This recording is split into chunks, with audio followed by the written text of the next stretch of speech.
بسم الله الرحمن الرحيم. أمتن باتيو وقد تقيد المطلقة العامة بالله ضرورة الذاتية فتسمى الوجودية اللا ضرورية، وبالله دوام الذاتية فتسمى الوجودية اللا دائمة. وقد تقيد الممكنة العامة باللا ضرورة من الجانب الموافق أيضا فتسمى الممكنة الخاصة، وهذه مركبات لأن الدوام إشارة إلى مطلقة عامة ولا ضرورة إلى ممكنة عامة مخالفتي الكيفية وموافقتي الكمية لما قيد بهما. تاسو بلک د شروع نه وکی دي ځکه دا فصل او دا قصه ختميږي. ملي چې موږ ویلو چې کم نسبت وي دا خامخا په یو کیفیت باندې مکیف وي او دغه کیفیتونو ته ماده قضیه ویل کیږي. کله کله په دغه کیفیتونو باندې باقاعده تلفظ کیږي نو به وته ویل کیږي جهت قضیه. دغه درې کیفیت متقدمینو بیان کړی دي، امکان، امتناع، وجوب او امکان، او دور سره متأخرینو ملګری کړی دي، یو بالفعل دی یو بالدوام دی. بهرحال دغه جهت چې کوم قضیه کې موجود شي هغه قضیه ته موجهه ویل کېږي. او موجهات ټول زمون کتاب والا 15 بیان کړی دي، ځکه بعضې پکې موجهات په دوه قسم دي. اولا بعضې بساید دی او بعضې مرکبات دي. بیا چې بساید کم بیان کړي نو هغې 8 بیان کړي او مرکبات یې 9 بیان کړي دي. او موږ مرکبات ټول څومره بیان کړي؟ 24 نمبرونه رسولي. نو راځئ وایو بسایتو کې اول نمبر ضروریه مطلقه وه. دې تعریف هم کړی چې محمول حکم لګېدلی موضوع باندې بالضرورت تر څو چې ذات موضوع موجود وي. او دویمه قضیه چې وه هغه مشروطه عامه وه، د هغې تعریف و محمول حکم لګېدلی موضوع باندې بالضرورت تر څو چې ذات موضوع موصوف وي په وصف عنواني سره. دریمه قضیه وقتیه مطلقه وه چې د محمول حکم لګېدلی موضوع باندې بالضرورت په یو وقت معین د موضوع کې. او څلورمه قضیه منتشره وه چې محمول حکم لګېدلی موضوع باندې بالضرورت په یو وقت غیر معین د موضوع کې. او پنځمه قضیه بیا پسې دایمه مطلقه وه چې محمول حکم لګېدلی موضوع باندې بالدوام لګېدلی تر څو چې ذات موضوع موجود وي. او شپږمه قضیه هغه عرفیه عامه وه، دلته هم د دوام نسبت دی چې محمول حکم لګېدلی موضوع باندې بالدوام تر څو چې ذات موضوع موصوف په وصف عنواني سره. شپږ ضرورت جهت، شپږ جهتونه تیر شو، شپږ قضیې، څلورو کې جهت د ضرورت او دوو کې جهت د دوام. وما مطلقه عامه چې دا ټولې کې ډېرې استعمالیږي هغه قضیې ته ویل کېږي چې حکم لګېدلی محمول په موضوع باندې بالفعل. د محمول حکم لګېدلی موضوع باندې بالفعل معنی د دریو زمانو نه په یو زمانه کې. او اخري قضیه کې جهت د امکان دی، هغې ته ویل کېږي ممکنه عامه. دا هغه قضیې ته ویل کېږي چې د جانب مخالف نه پکې ضرورت سلب وي. بیا ورپسې قضیې مرکبې شروع شوې وي او دا هم ویلي چې مرکبې تعریف دا دی چې د دې حقیقت به د ایجاب او سلب دواړو نه مرکب وي. پاتې شوله د نوم خبره نه موږ ویل کومه قضیه چې صراحتا ذکر ده اول جز دغې له وګورو که دغه موجبه وه نو موږ به قضیې ته موجبه وایو، که دغه سالبه وه نو بیا به ورته سالبه وایو. ماتن مرکبات ذکر کړي وو، په هغې کې اول نمبر چې وه مشروطه خاصه وه. تعریف یې دا و چې دا بعینه هما هغه مشروطه عامه ده خو قید د لادوام پکې لګېدلی دی. ورپسې وه عرفیه خاصه، دا هما هغه عرفیه عامه وه، هلته شپږم نمبر ذکر شوې وه خو قید د لادوام پکې لګېدلی دی. او بیا ورپسې وقتیه وه، دا هما هغه وقتیه مطلقه وه چې هلته درېم نمبر ذکر شوې وه خو قید د لادوام پکې لګېدلی. ورپسې منتشره وه، دا هماغه منتشره مطلقه و چې هلته څلورم نمبر ذکر شوی و او دلته پکې قید د لا دوام لګېدلی نو په دې څلور وړو کې قید د لا دوام لګېدلی دی ځکه ویلي والعامتان والوقتیتان دوه عامي او دوه وقتي چې لا دوام قید ورسره ولګي بیا ورپسې پرونی چې کوم اخره قضیه موږ ویلې وه وجودیه لا ضروریه دا هغه مطلقه عامه ده ومه قضیه قید د لا ضرورت ورسره لګېدلی دی د دوو قضیو نه مرکبه وه یوه مطلقه عامه وه یوه ممکنه ځکه موږ ویلي لا ضرورت کې به ممکني عامې ته اشاره وي داسې وکړه او بیا ورپسې وه وجودیه لا دائمه دا نننی سبق دی وایورئ وجودیه لا دائمه دا هماغه مطلقه عامه ده اوم نمبر خو قید د لا دوام ورسره لګېدلی مخکې وجودیه لا ضروریه وه مطلقه عامه و قید د لا ضرورت ورسره لګېدلی دلته وجودیه لا دائمه ده مطلقه عامه ده خو قید د لا دوام ورسره لګېدلی او لا دوام کې مې اشاره چاته د مخکې نه لګوي وایوي مطلقه عامې ته نو وجودیه لا دائمه د دوو مطلقو عامو نه جوړه ده نو که اوله مطلقه عامه موجبه وي دا دویمه لا دائما سره به سالبه روباسو که اوله سالبه وي دویم لا دائما سره به موجبه روباسو په دې پوه نه شولې بیا ورپسې اومه قضیه دلته چې وه ممکنه خاصه ده د دې څه تعریف دی وایي هغه دا د دوو ممکنو عامو نه جوړوي ممکني عامي تعریف دا و چې د جانب مخالف نه پکې ضرورت سلب وي داسې وه نو دې کې ورسره یعنی د جانب مخالف نه خو ضرورت سلب وي ورسره کوم جانب موافق دی هغې نه هم ضرورت سلب وي نو جانب مخالف هم ضروري نه دی او جانب موافق هم ضروري او چې کله جانب مخالف ضروري نه دی نو جانب موافق ممکن شو دا ویلو کنه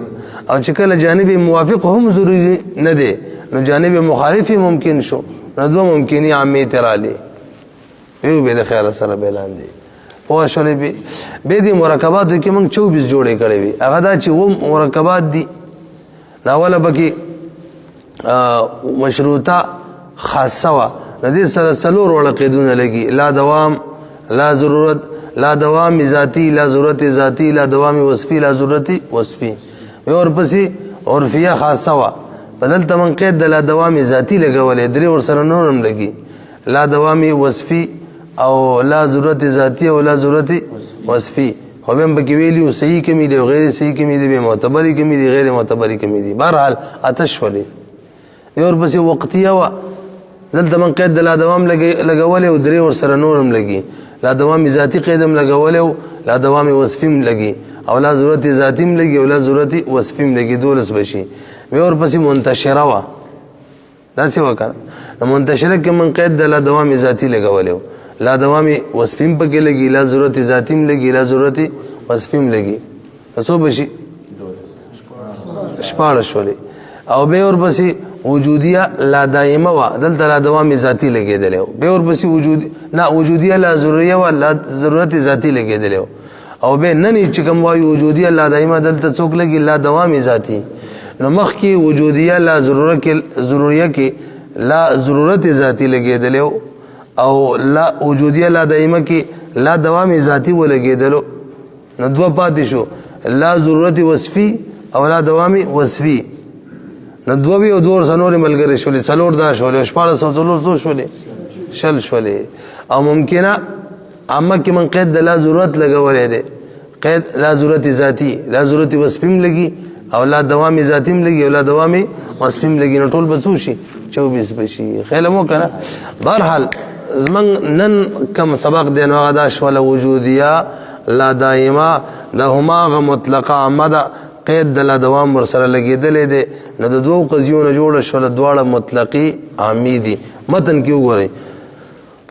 وقد تقید المطلقه العامه باللا ضرورت الذاتيه هدای پرونی وا فتسمى الوجوديه دغه مسمى کېدل په وجودیه لا ضروري باندې او د نن سبق وباللا دوام الذاتي کله کله مطلقه عامه مقیده کیږي په لا دوام ذاتی باندې فتسمى الوجوديه لا دائمه یو ته ویل کیږي وجودیه لا دائمه ورسېدلې په لاندې راشي متن ته قول الوجوديه لا دائمه هي المطلقة العامة دا بینه مطلق عامة دا المقیدة بالله دوام ذاتی خود مرد چی مقید دا بلا دوام ذاتی باندے لکا لا شیء من الانسان بمتنفس بالفعل دا مطلق عامة دا کنا او سالبہ دا قصہ سے سوچوئی اور بسیط شیرالے لا دائما تبس مجب روباسو منگ ویلیو دا کم قضیه چی بلا دوام یا لا ضرورت سر روباسو دا با دا مخ کے سر مخالب بی پا کیف کی او موافق بی پا کم کی دا خپل ویم خبیر ماتنیم وی لا دائما مانا اے کل انسان متنفس بالفعل لنڈ دا فہی مرکبت من مطلقتین عامتین دا مرکب شولد دو مطلق و عامونا احداهما موجبت یوبک موجبه دا والاخرى سالبت بلبک سالبه دا اشپک پورا شوری مرکبی وما ممکنه خاصه چاہتا ویلے کیگی وی جی ممکنه عامه تاسو ویلی و چې د جانب مخالف نه پکې ضرورت سلب وي نو که دغه ضرورت د جانب موافق نه هم سلبو اوس به ممکنه خاصه شي ممکنه عامه مونږ ویلی و چې د جانب مخالف نه پکې ضرورت سلب وي او جانب موافق کې امکان وي داسې وکنه اوس چې د جانب موافق نه هم ضرورت سلبو جانب مخالف کې امکانو اوس به ورته ویل کېږي ممکنه خاصه ورته وګوره متن ته به وګورئ وقد تقید الممکنة العامة باللا ضرورتی دا متن خو پاتې دی کنه او کله کله مقید کیږي ممکنه عامه باللا ضرورت معنی من الجانب الموافق ايضا جانب مخالف نه خو جانب موافق نه هم فتسمى الممکنة الخاصه ندغه قضیه به مسمى کیږي په ممکنه خاصه باندې وهذه مركبات دا مرکبات دا برستوي بیرشي شرح لا قوله ايضا كما انه حكم في الممكنه العامه لك څنګه چې حکم لګیدلی په ممکنه عامه کې بلا ضرورت یعنی الجانب المخالف بلا ضرورت سره د جانب مخالفنا نو کله کله فقد يحكم باللا ضرورت کله کله حکم لګي بلا ضرورت معنی من الجانب الموافق ايضا جانب موافق نم لګي فتصير القضيه مركبه دی وخت قضیه څوک وګرځيږي مرکبه شي ما مرکبه د چانه من ممکنتين عامتين د دو ممکنونه دا ولی چې زکه وې موږ دا خبره مخکې ثابته کړې و چې کله د جانب مخالف نه ضرورت سلب شي چې لکه جانب مخالف ضروری نه دی خو جانب موافق ممکن دی کنه چې هغه مخالف ضروری کوي به د جانب موافق ممکن نه وي خو چون کې هغه ضروری نه دی زید قائم کی زید ليس بقائم ضروری نه دی نو زید قائم ممکن شو اوس جانب موافق کم ضروری نه دی زید قائم هم ضروری نه دی نو زید ليس بقائم هم څه شو ممکن شو نو جانب مخالف زید ليس بقائم مثال جانب موافق موږ دا ویل دی زید قائم بامکان الخاص دې معنی دا چې زید قائم کوم جانب مخالف دی زید ليس بقائم هغه ضروری نه دی نو زید قائم ممکن شو هم دا شان زید قائم هم دا موافق دام ضروری نه دی نو هغه جانب مخالف چې زید ليس بقائم هغه هم څه شو ممکن شو نو څو ممکن شو لدوا ضرورت نسل بالضرورتي وي د وجد ضرورت د دینه د څه د ضرورت هغه دا چې سلب ضرورت من الجانب المخالف چې کله ضرورت سلب د جانب مخالف نه نو به کوم قضیه جوړیږي هو امکان الطرف الموافق هغه امکان د طرف موافق به ممکن عامه جوړیږي وسلب ضرورت الطرف الموافق او چې کله سلب ضرورت وي د طرف موافق نه نو هغه هو امکان الطرف المقابل هغه امکان د طرف مقابل وي فيكون الحكم في القضيه لن دار حکم په قضیه کې شي بامکان الطرف الموافق و امکان الطرف المقابل په دواړو کې شي خیال هم ده کنه مثال کې وګوره كل انسان كاتب بالامکان الخاص كل انسان كاتب بالامکان الخاص دلته اوس ملي جانب مخالف ده ولا شيء من الانسان بكاتب هغه ممکن ده ولی ممکن ده جانب مخالف ضروری نه ده کنه نو هم جانب مخالف ممکن دی ولی جانب موافق ضروری نه دی همدغه شان جانب موافق هم ممکن دی کل انسان کاتب ولی جانب مخالف چې دی کل انسان ليس لا شيء من الانسان بكاتب هغه ضروری نه دی. پوه نه شولې په دې معنی کنه. نو کل انسان کاتب بالامکان الخاص فإن معناه د دې معنی دا ده چې کل انسان کاتب بالامکان العام دلته د جانب مخالف نه ضرورت سلب شو. ولا شيء من الانسان بكاتب بالامکان العام دلته جانب موافق نه ضرورت سلب شو ځکه جانب مخالف کی امکان پیدا شو. برل شي وهذه مرکبات متن کې دي کنه وهذه مرکبات لګبر وګورئ وای دا وچ تیر شولې دا مرکبې وي مشروطه خاصه عرفيه خاصه وقتيه منتشره وجوديه لا ضروريه وجوديه لا دائمه ممکنه خاصه. ویجی دا مقه قضیه دی زړی ته قضیه دی خو قید د دوام په کې لګیدلې دي تقریبا په 15 کې او یو کې قید یو کې قید د بالفعل لګیدلې دوه کې لا ضرورت لګیدلې صحیح ده. 15 کې قید د دوام دی او دوه کې قید د لا ضرورت دی ونه رسیدلې. او تاسو پته چې کله لا دوام قید ولګيږي اشاره چاته وي مطلقي عامه ته خدغه او که لا ضرورت قید ولګي نه به چاته اشاره وي ممکني عامه ته خدغه لا دوام سره چې کوم قضیه ته اشاره وي دا به مخ کې قضیه سره په کیف کې مخالف وي کغه موجبه دا سالبه کغه سالبه دا موجبه کم کې به ورسره موافقه کغه چری کلیه وي دا به هم وته وره. وهذه مركبات على اول مرکبه شول یار وای ځکه لأن لا دوام قید چې اخره کې لګیدلې دي کې مستقل قضیه ته اشاره وي نو دوه قضیه شي و مخ کې وداشي پدې کې اشاره الی مطلقه عامه او دا شان ولا ضرورت او لا ضرورت چره دي کې اشاره بل قضیه ته نه و قضیه مستقله قضیه وي کې وی قضیه کې دې ته اشاره شي اما پدې کې وی قضیه ته اشاره شي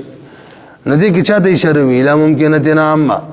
صحیح شو. اور بس څه وي مخالفتي الکیفیت کیفیت کې ود مخ کی قضیه سره اصل قضیه سره مخالفه وی ایجاب او سلب کې وموافقتي الکمیه کمیه دي او په کمیت کې ور سره مخالف وي موافق وي موافقه الکمیه کمیت کې ور سره موافق وي د چا سره لما دا قضیه سره په کیفیت کې مخالفي او کمیت کې موافقي قید بهما د کوم قضیه سره لما دا قضیه سره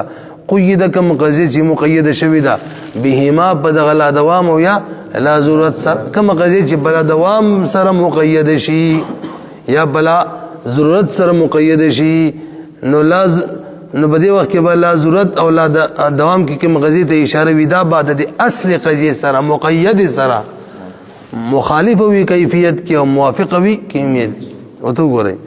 وهذه مركبات هذه القضايا السبع دغه قضايا والمذكوره جكم ذکر شولې وهي المشروطه الخاصه والعرفيه الخاصه والوقتيه والمنتشره والوجوديه لا ضروريه والوجوديه لا دائمه والممكنه الخاصه قوله مخالفتي الكيفيه کیفیت کې ور سره مخالف څه مطلب اي في الايجاب والسلب وقد مر بيان ذلك هذا بیان خو مخکې تر شوی وکنه په کوم ځای کې بلا دوام ذاتی تعریف هم چې کولو او یم د لا ضرورت ذاتی کولو کو سوچ وی په بیان معنی لا دوام ولا ضرورت موږ د لا دوام معنی کړی و چالکا لا دوام معنی دا چې دا کوم قضیه کې نسبت ده کوم اصل قضیه ده دې کې دا نسبت دایمي نه ده خیرم ده کنه نو د دې کوم مقابل قضیه روزي التبا د درو زمانونو په یو زمانه کې موجود وینو چې دلته مثال جانب د سی بوایو ایجاب د ایجاب د قضیه موجبه ده نو محمول موضوع ته دایمي نه ده ثابت نو څه معلومه شوله چې لکه په درو زمانونو په یو زمانه کې د محمول د موضوع نه نفي ده سلب ده خیالم ده کنه همدغه شان لا ضرورت کې ویلو لا ضرورت کې هغه مانم دا کړی و چې موجبه وي نو محمول چې موضوع ته ثابت دی ثابت دا ضروری نه دی نو مطلب محمول موضوع نه سلب کېدل ممکن دی دا خبر هم کړی وی کنه بهرحال کیفیت کی مخالفت خبر ال بیان شوی و واما الموافقه فی الکمیه وس موافقت په کمیت کې دی کمیت څه ته ویل کېږي؟ کلیت او جزئیت ته. دا ولې دی وایي؟ د دې لکه بیان راته کې تاسو واورئ. وایي چې بس دوه قضیې دي، یوه موضوع ده، یوه موضوع او دواړه د یو بل مخالف دي. نو چې په یوه قضیه کې حکم لګېدلی موضوع باندې او موضوع کلی وي، نو چې کله مخالف راوباسي هغې کې به هم دقه موضوع ده، نو هغه بس هغې کې به محمول سلب شوی د دقه کلي موضوع نه. نو پوه نه شولې پې کمیت کې به ورسره څه وي؟ مخالفه وي. ولې؟ موضوع د دواړو یوه ده، د موجبي او د دې سالبي. ما څه ویل؟ موافق یادو ما موافق. دغه قضیه ده موجبه وي که نه؟ که موجبه وي نو محمول ثابت دی د موضوع ټولو افرادو ته، موضوع کلي ده. صحیح ده؟ نو چې اوس موږ سالبه راوباسو، سالبه، نو هغې کې به هم دقه موضوع وي که نه؟ یعنې ټول افرادو نه به محمول سلب کوو. نو چې مخکې هم ټول افرادو نه کلي وه، اوس به هم د ټول افرادو نه وي، اوس به څه شي؟ کلي به وي. پوه نه شولې پې کمیت کې به دواړه څه شي؟ موافق شي. نو وایي الكلية والجزئية فلأن الموضوع في القضية المركبة واحدا. موضوع په قضیه مرکبه کې یوه وي. څه شو؟ قد حكم عليه بحكمين. او په دغه موضوع باندې یوه موضوع د دوه حکمونه پې لګېدلي دي. دا خبره ډېره اسانه کړې. یوه موضوع ده، څه حکمونه لګېدلي؟ دوه. یو د ایجاب دی، موضوع یوه ده ښه. نو که کلي وي یوه کې نو بل کې به هم کلي وي، ځکه موضوع یوه ده. او که جزئي وي یوه کې نو بل کې به هم، ځکه موضوع یوه ده که نه. وإن كان قد حكم عليه بحكمين مختلفين بالإيجاب والسلب. مختلف حكمونه لګېدلي، یعنی د ایجاب دی بل سلب دی. فإن كان الحكم في الجزء الأول کې چېرې حکم لګېدلی په جزء اول کې على كل أفراد نو كان في الجزء الثاني أيضا على كلها. خیال هم دی که نه؟ وإن كان او که چېرې دغه حکم على بعض الأفراد في الأول په اوله قضیه کې فکذا في الثاني، ثاني کې به هم په بعضو باندې وي. قوله لما قید بهما، نو ما معنا کړی ولما د هغه قضیې سره به لا دوام او لا ضرورت کمیت کې موافق وي او کیفیت کې مخالف وي. ما څه معنا کړی وکړه ستاسو سوچ وي؟ لما د هغه قضیې سره به د لا دوام والا قضیه او لا ضرورت والا قضیه په کیفیت کې مخالف او په کمیت کې موافق وي. کومې قضیې سره؟ قید بهما، کومه قضیه چې په دغه لا دوام ولا ضرورت سره مقیده شوې ده. نو اوس د لما معنا قضیه معنا ما کړې وه که نه؟ د لما ترجمه مې قضیې سره کړې وه. نو ما موصوله ده ښه. القضیة التي قیدت بهما. بهما نه څوک مرجع ښیي ای باللا دوامي ولا ضرورة، یعنی اصل قضیه یادو، اصل قضیه. نو که داسې ویلي وې چې مخالف به وي په کیفیت کې او موافق به وي په کمیت کې د اصل قضیه سره، خبره ختمه ورسېدلی به ختم دا فصل بس ته.